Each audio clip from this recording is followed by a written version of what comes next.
টেকনাফ থেকে তেতুলিয়া, রূপসা থেকে পাথুরিয়া, এনসিপির একটা নেতা কর্মীর দিকে যদি কেউ চোখ তুলে তাকায়,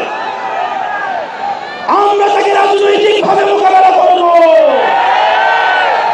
আমি শুধু একটা জিনিস আপনাদেরকে প্রতিশ্রুতি দিচ্ছি এবং আশ্বস্ত করছি, এইখানে আমার যারা কর্মী রয়েছেন, নেতা রয়েছেন, আমরা আপনাদেরকে প্রতিশ্রুতি দিচ্ছি, কেউ যদি ভয় দেখায়, কেউ যদি হুমকি দেয়, আপনারা পিছু হটবেন না।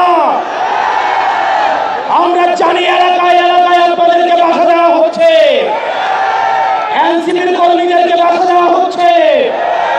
আমরা ব্যক্ত কথা বলতে চাই, টেকনাফ থেকে তেতুলিয়া, রূপসা থেকে পাথুরিয়া, এনসিপির একটা নেতা কর্মীর দিকে যদি কেউ চোখ তুলে তাকায়, আমরা তাকে রাজনৈতিকভাবে মোকাবেলা করব।